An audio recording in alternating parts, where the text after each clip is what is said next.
YouTube channel. आज मैं आप लोगों के लिए इज मैटर अराउंड अस का आई थिंक ये 8th लेक्चर है। ठीक है, सो आज के लेक्चर में हम लोग क्या डिस्कस करने वाले हैं कि हम लोग दो या दो से ज़्यादा लिक्विड के मिक्सचर्स को कैसे सेपरेट कर सकते हैं। लास्ट लेक्चर में हम लोगों ने जो है सॉलिड के मिक्सचर्स को सेपरेट करना सीख लिया था। उसके 3 प्रोसेस होते हैं।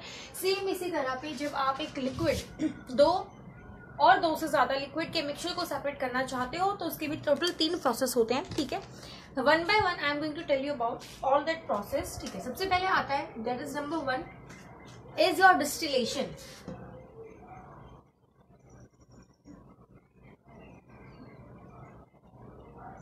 ठीक है, क्या होता है क्या नहीं होता है उसकी डिटेल में नहीं जाना है अभी आपको, मैं की करके सबको समझा दूंगी। दूसरा आता है फ्रैक्शनल डिस्टिलेशन। ठीक है, distillation is number 1 and second is your fractional distillation.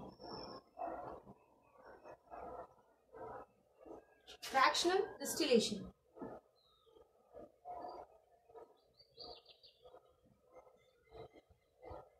ठीक है, एंड एट लास्ट जो थर्ड टॉपिक है, सॉरी जो थर्ड आपका मेथड होगा वो है आपका सेपरेटिंग फनल। ठीक है, सेपरेटिंग फनल। ठीक है, सो एक तो जो गड़गड़ाहट हो रही है आसमान में उसके वॉइस को इग्नोर करना आप सभी लोग। ठीक है, तो देखो सबसे पहले मैं आपको बताने वाली हूँ that what is actually this distillation. ये डिस्टिलेशन है क्या? देखो डिस्टिलेशन में क्या होता है, आपके पास एक लिक्विड होता है। ठीक है, आप क्या करते हो उस लिक्विड के साथ उसे आप एक फनल में डालते हो। ठीक है, फ्लास्क में डालते हो। ठीक है, आप उस फ्लास्क को आप हीट करना शुरू करते हो। अब देखो हर एक जो लिक्विड होता है ना उसका बॉइलिंग पॉइंट अलग अलग होता है। अब जिसका जितना कम टेम्परेचर बॉइलिंग पॉइंट होगा वो उतनी जल्दी इवेपोरेट करना शुरू कर देगा। ठीक है, अब सपोज आपके पास एल्कोहल है और वाटर है। ठीक है, अब एल्कोहल और वाटर है तो आपको पता है एल्कोहल जो है वो ज्यादा जो कम उस पर बॉइलिंग पॉइंट होता है उसका बहुत ज्यादा कम कंपेरेटिव वाटर के। तो जैसे आप उसे बॉइल करना शुरू करोगे तो सबसे पहले एल्कोहल इवेपोरेट होगा, वाटर इवेपोरेट नहीं होगा। ठीक है, आई थिंक आपको ये चीज समझ में आ रही है। जब तक आप जो है वाटर के बॉइलिंग पॉइंट तक पहुंचोगे ना तब तक आपका सारा का सारा एल्कोहल जो है वो इवेपोरेट होके बाहर निकल चुका होगा, आपके पास सिर्फ वाटर बच जाएगा। उसके बाद देखो अब क्या होता है कि आप अपना फ्लास्क के ऊपर ना एक ट्यूब लगाते हो। उस ट्यूब के थ्रू जो आपका पहले जो इवेपोरेट हुआ था, जो आपका लिक्विड कंटेंट था वो एक अलग टैंक में आके सेटल हो जाता है और दोबारा अल्कोहल में कन्वर्ट हो जाएगा। सेम उसके बाद आप अपने फ्लास्क को चेंज कर दोगे और उसके बाद आप वाटर को रिस्टोर कर लोगे। तो ये होता है आपका डिस्टिलेशन। ठीक है, एक बार मैं ये सारे टॉपिक्स जो है इरेज कर दूं ताकि मैं डिस्टिलेशन वाला प्रोसेस आपको इजीली समझा सकूं। ठीक है,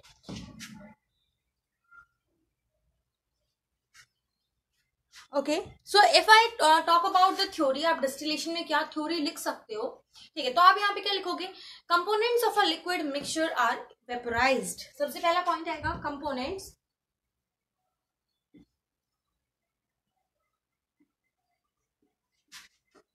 ऑफ लिक्विड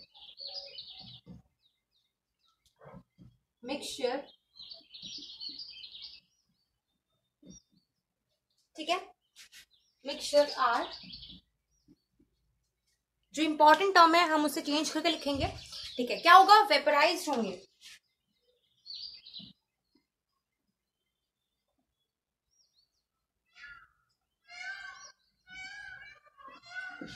ठीक है, आई होप यहां तक समझ में आ गई। ओके, उसके बाद क्या होता है, कंडेंसेशन होता है। सबसे पहले हम वेपर बनाएंगे, उसके बाद होगी कंडेंसेशन, उसके बाद एट लास्ट हम उसे डिफरेंट डिफरेंट कंटेनर्स में स्टोर कर लेंगे। ठीक है, उसके बाद condensed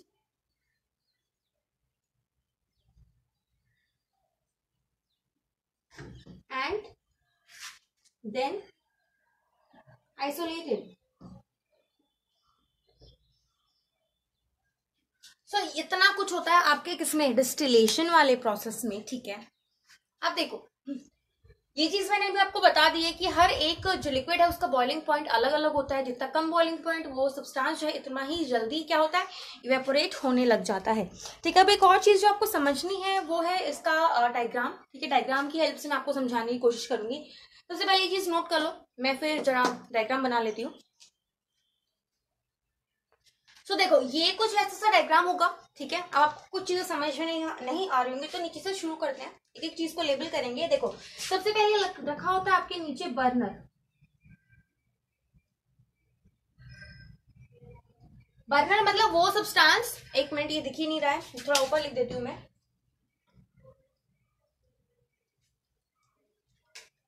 this is your burner, ठीक है, ये बर्नर है। उसके ऊपर आप रखते हो एक फ्लास्क, ठीक है, दिस इज योर फ्लास्क। जैसे ये, और इसके अंदर क्या है आपका लिक्विड, ये क्या है आपका मिक्सचर, ठीक है। आई थिंक आपको ये समझ में आ रहा है। अब देखो, जैसे आप हीट सप्लाई करने लगोगे, ये मिक्सचर था, ठीक है, अब इसमें से जो सबसे कम बॉइलिंग पॉइंट पे बॉइल होने वाला लिक्विड होगा वो यहां से इवेपोरेट करना शुरू कर देगा, ठीक है। ऊपर नॉर्म है, यहाँ पे आप इसे बोल सकते कवर अप है, ताकि जो आपकी जितनी भी वेपर्स है वो यहां से, मतलब इस फ्लास्क की मेन एंट्री से ना हो जाके इस ट्यूब में पास हो जाए।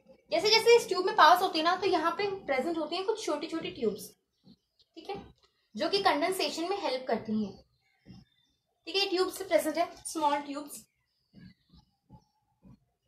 ठीक है। उसके बाद एट लास्ट जितना भी आपके जो वेपर्स थे ये लिक्विड की फॉर्म में यहाँ पे कलेक्ट हो जाते हैं,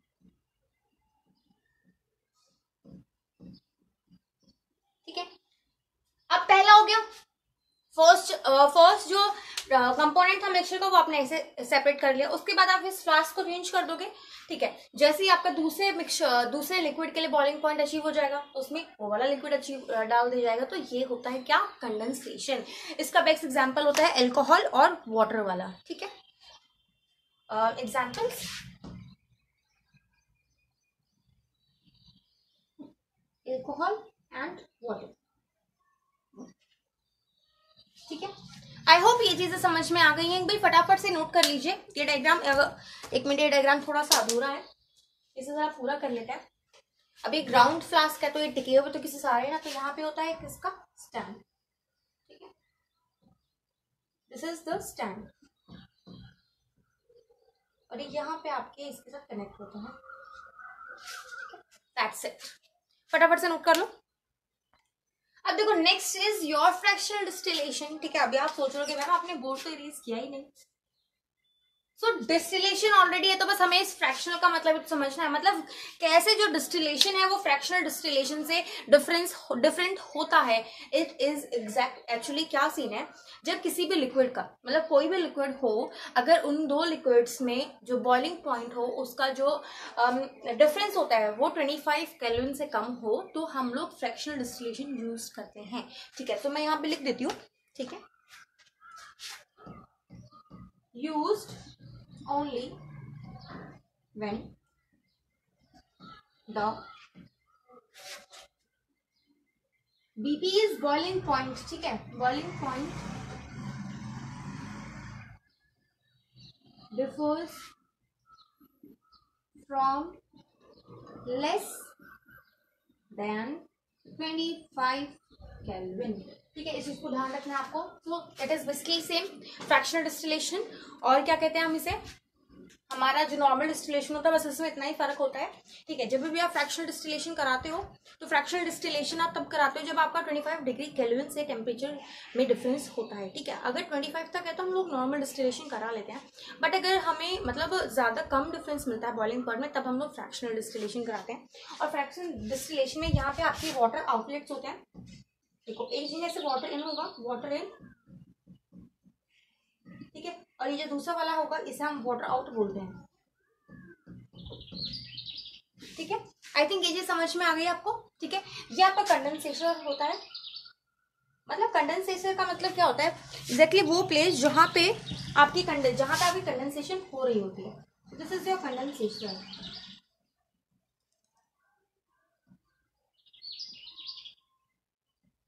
ठीक है। आई होप ये चीज समझ में आ गई। उसके बाद बट आपका जो ये फ्लास्क होगा ना, इसे आप अगेन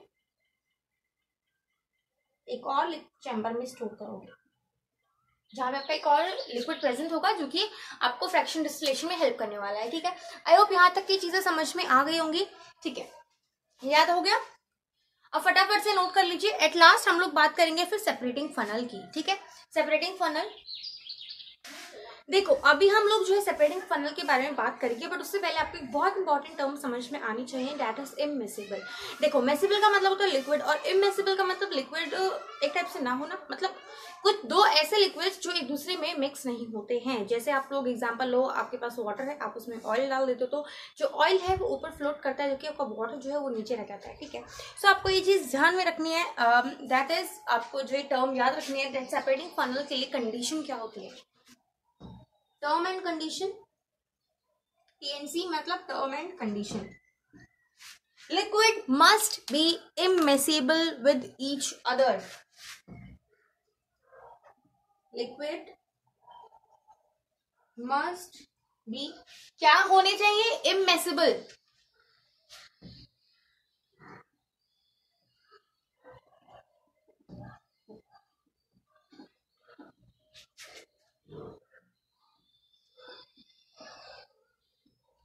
ठीक है, और जो इममिसिबल वाला मतलब होता है ये आता कहां से है, मतलब कैसे कोई लिक्विड जो है इममिसिबल बन जाता है, इस बारे में कभी सोचा है आप लोगों ने?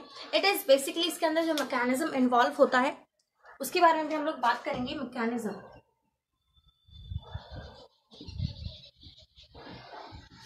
देखो आप लोगों को इतना पता होगा कि जिस लिक्विड की डेंसिटी है जो ज्यादा होती है वो हैवी होता है कंपैरेटिवली जिस लिक्विड की डेंसिटी कम होती है उसके, ठीक है। So it is basically going to work on the density, ठीक है, किस चीज पे, डेंसिटी, अनइक्वल डेंसिटी।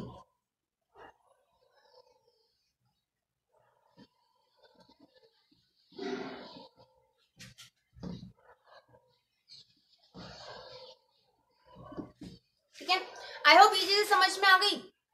ठीक है, अब इसका एग्जाम्पल से समझेंगे हम लोग, ठीक है। We are going to take an example. Example हम लोग ले रहे हैं ऑयल का एंड वाटर, ठीक है। अब क्या करोगे, सो देखिए ये आपका एक कंटेनर होगा, एक minute. So this is your container, ठीक है, जिसमें आपने ये जो मैं रेड से रिप्रेजेंट कर रही हूँ ये आपका ऑयल है, ठीक है, this is your oil, okay. And next you have what, नीचे है आपका water, this is your water, ठीक है। अब आप क्या करोगे, आप एक फनल लोगे, फनल क्या होता है, इसे आप सेपरेट करोगे, मतलब दूसरे डिब्बे में ट्रांसफर करने वाले हो, ठीक है। उसके ऊपर आप लगा दोगे एक फनल,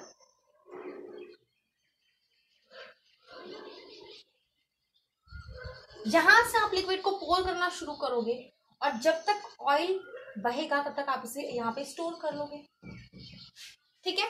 ये होता है एग्जैक्टली प्रोसेस। ये घर पे बहुत यूज करती है आपकी मम्मियां, कभी पूछना कि मम्मी अगर मान लो गलती से ऑयल और वाटर मिक्स हो गया हो तो आप उसे कैसे सेपरेट करते हो। क्या करते हैं हम लोग जो कंटेनर था, ठीक है, उस हल्का सा टिल्ट करते हैं और जो ऑयल है क्योंकि उसकी डेंसिटी कम है पहले निकल के आ जाता है, एक दूसरे जो आपका कंटेनर होगा उसमें स्टोर हो जाएगा और पीछे रह जाएगा सिर्फ और सिर्फ वाटर, ठीक है। घर पे इतना प्रॉपरली नहीं हो पाता, बट अगर हम लोग लैब में करेंगे तो ये बहुत ज्यादा प्रॉपर हो जाता है। कई बार क्या होता है कि हमें इतना ज्यादा मेजरमेंट का आइडिया नहीं होता, ठीक है, हमें नहीं पता कितने डिग्री पे घुमाना है एंड ऑल दैट, तो चक्कर में थोड़ा बहुत वाटर और जो ऑयल है वो इधर उधर मिक्स हो जाता है, ठीक है। बट अगर हम इसे बेस्ट यूज करेंगे सो हम लोग इसे लेबोरेटरी में एकदम एग्जैक्ट वे में कर सकते हैं, ठीक है। फटाफट से नोट करो। उसके बाद हम लोग जो है सॉलिड और लिक्विड के मिक्सचर्स को सेपरेट करेंगे, मतलब एक मिक्सचर जिसमें सॉलिड भी है और लिक्विड भी है। सो देखो जब हम लोग एक सॉलिड और एक लिक्विड के मिक्सचर को सेपरेट करते हैं तो उसको सेपरेट करने के बहुत सारे प्रोसेस होते हैं, ठीक है। वन बाय वन पहले हम लोग एक जो है सारे प्रोसेस की लिस्ट बना लेते हैं, उसके बाद हम लोग एक एक प्रोसेस को डिटेल में देखेंगे, ठीक है। तो सबसे पहले आता है आपका इवेपोरेशन, ठीक है।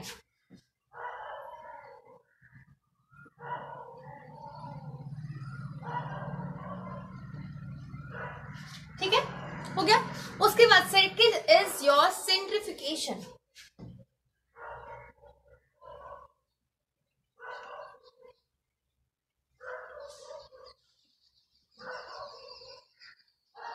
अब जिसने लास्ट लेक्चर ध्यान से देखा होगा तो हम लोगों ने उसमें भी सेंट्रिफिकेशन की बात की थी। सो अगर अभी आपके दिमाग में नहीं आया, ये वाला नाम स्ट्राइक नहीं हुआ तो उसका मतलब आपने लेक्चर ढंग से नहीं देखा है। एक बार दोबारा क्रॉस चेक जरूर कर लेना हर एक चीज। Okay, number third is your chromatography.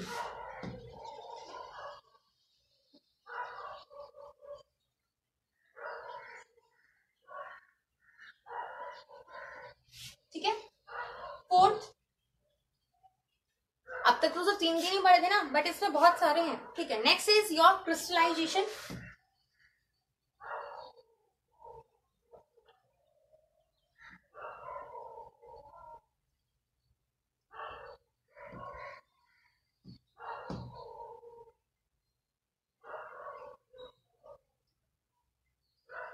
ठीक है। Fifth is your going distillation, जो अभी हमने जस्ट लिक्विड एंड लिक्विड वाले में किया था, वही डिस्टिलेशन।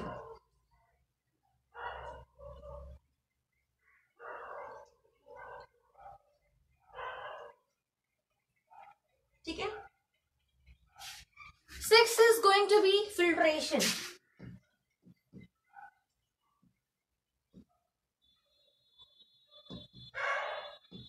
ठीक है। सो ये 6 के 6 प्रोसेस जो है हमें डिस्कस करने हैं वन बाय वन, हम लोग सबको देखेंगे। सबसे पहले हम लोग बात करने वाले हैं इवेपोरेशन के बारे में।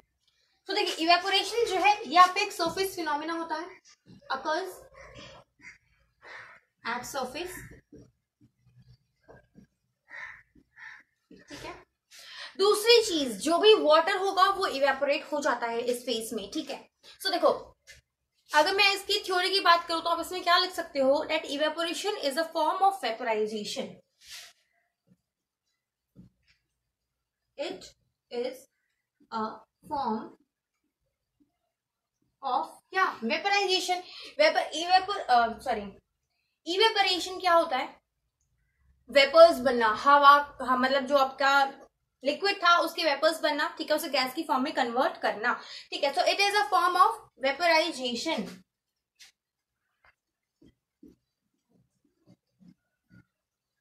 ठीक है। It is a form of vaporizations that usually happens on the surface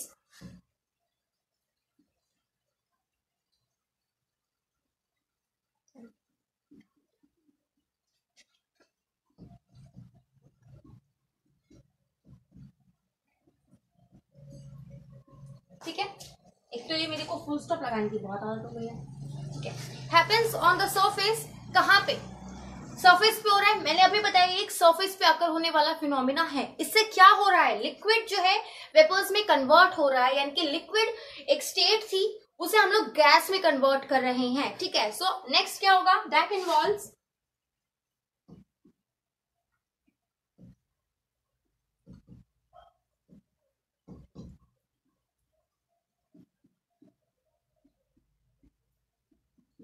what transition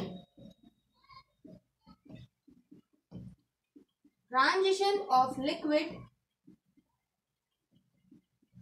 into gas। समझ में आ गई बात, जितने भी लिक्विड के पार्टिकल्स होंगे वो गैस में कन्वर्ट हो जाएंगे। ठीक है। इसीलिए इस प्रोसेस में जो है आपकी स्टेट चेंज होती है। This process is said to be involve a change in the state of matter of liquid. I hope आपको ये चीज समझ में आ गई है। ठीक है। कोई भी लिक्विड है, किसी भी एक पर्टिकुलर टेम्परेचर पे वो हीट होना शुरू हो जाता है। ठीक है। हीट होगा, उससे भाप बनती है। ठीक है। अब यही प्रोसेस होता है सॉल्ट बनाने वाला। ठीक है। आपके पास सॉल्ट, समुद्र का पानी होता है, उसमें से पानी इवेपोरेट हो जाता है और आपके पास क्या बच जाता है, नीचे सॉल्ट बच जाता है। ठीक है। फटाफट से ये चीज नोट कर लीजिए। उसके बाद नेक्स्ट जो हम लोग डिस्कस करेंगे वो है आपका सेंट्रिफिकेशन। आई होप नोट कर लिया होगा आप लोगों ने।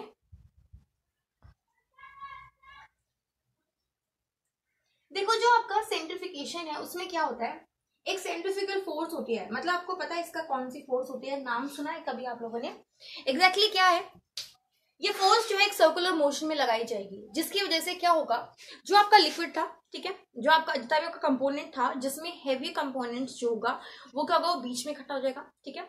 और जितना भी आपका लाइटर कंपोनेंट था वो नीचे एक्सेस के पास में आ जाएगा। मतलब जो हैवी कंपोनेंट थे वो एक्सेस से दूर चले जाएंगे और जो लाइटर कंपोनेंट थे वो एक्सेस के पास आ जाएंगे। ठीक है। सबसे पहली चीज जो हम लोग लिखेंगे, that is the important point. ठीक है। जो आपको ध्यान रखना है इसके बारे में, इट इन्वॉल्व्स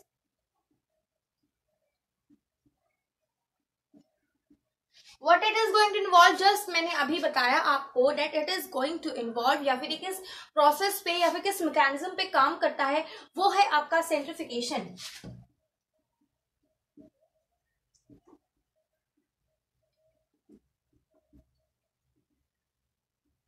ठीक है। अब इसमें क्या होता है, इस प्रोसेस को आप जो है यूज करते हो लिक्विड्स को सेपरेट करने के लिए। क्यों? क्योंकि ये कैसे एक्ट करता है उसका मैकेनिज्म, उसका जो थ्योरी होगी वो होगी, this process results in separating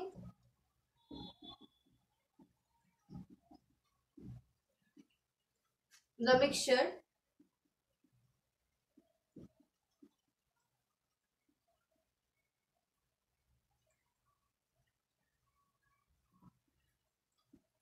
as the denser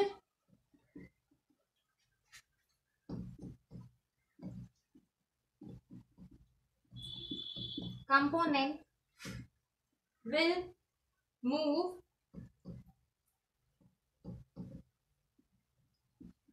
away from axis and the lighter component will move towards axis. I hope आपको यहाँ पे समझ में आ गया होगा। एग्जाम्पल क्या हो सकता है? एग्जाम्पल, अगर आपके पास क्रीम है, ठीक है, तो आप उसे कैसे एक्सट्रैक्ट कर सकते हो? फिर बहुत सिंपल सा, ठीक है, हम लोगों को बनाना है, कर्ड है हमारे पास। कर्ड को जब आप बटर, कर्ड का जब आप बटर बनाते हो तो बटर जो है वो हमेशा ऊपर फ्लोट करता है, ठीक है, आपका जो बिकर है उसके ऊपर फ्लोट करेगा और उसके साथ क्या बन जाता है आपका बटर मिल्क।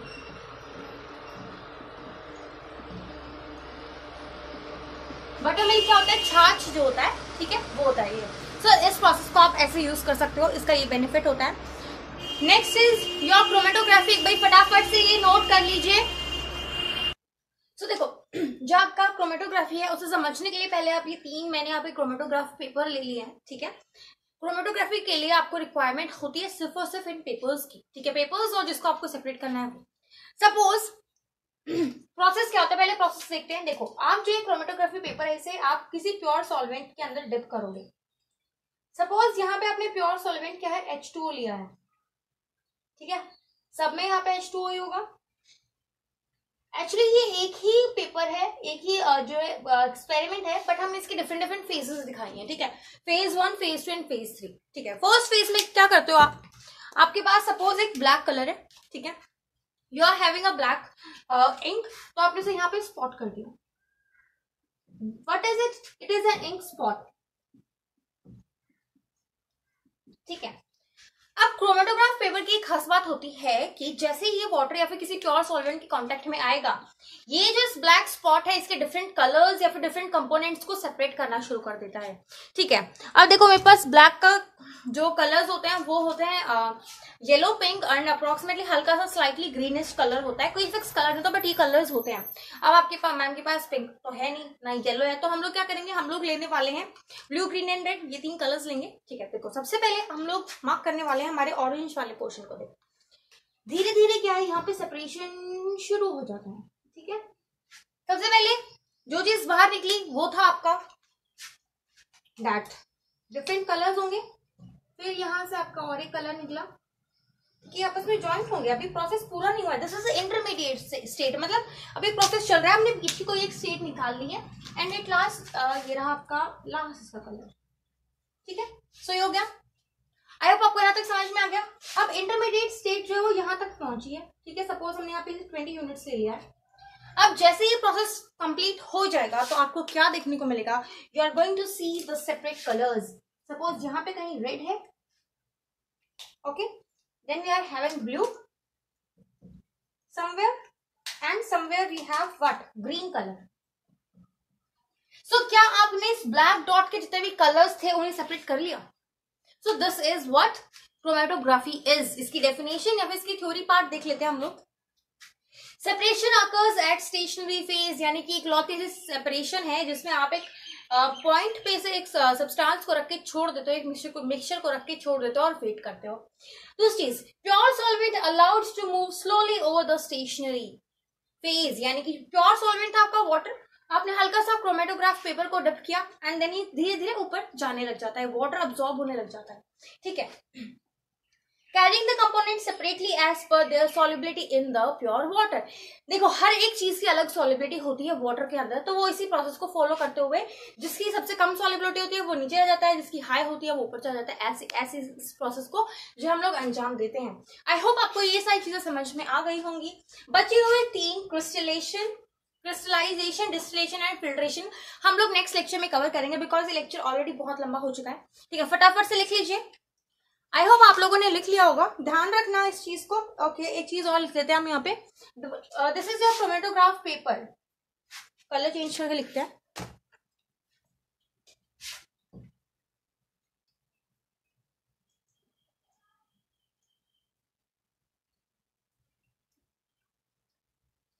नॉर्मल पेपर से नहीं कर सकते आप, ठीक है, बट अभी आप बोलोगे मैम हमने तो ट्राई करके देखा है, तो बेटा नॉर्मल पेपर से करोगे तो ये ब्लैक इंक ना पूरे पेपर में फैल जाएगी, कोई एज अ रिजल्ट आपको कुछ सामने नहीं आएगा, ठीक है। फटाफट से नोट कर लीजिए, आई होप नोट कर लिया होगा, ठीक है। So that's all for today's lecture. I hope you enjoy this lecture, और मैंने आपको पूरे हद तक समझाने की कोशिश की है, सारे प्रोसेस आपको भी समझ में आ गए होंगे। सो अब हम मिलते हैं अपने नेक्स्ट लेक्चर में, तब तक के लिए stay positive, keep studying hard, keep yourself fit and healthy and do not trouble your parents. एक चीज और हमेशा ध्यान रखना कि अगर अभी तक आपने बी एक्सपर्ट को सब्सक्राइब नहीं किया है तो फटाफट से सब्सक्राइब कर दो। ये वीडियो अपने फ्रेंड्स के साथ जरूर शेयर करना ताकि उन्हें भी बेनिफिट्स मिले, ठीक है। Thank you.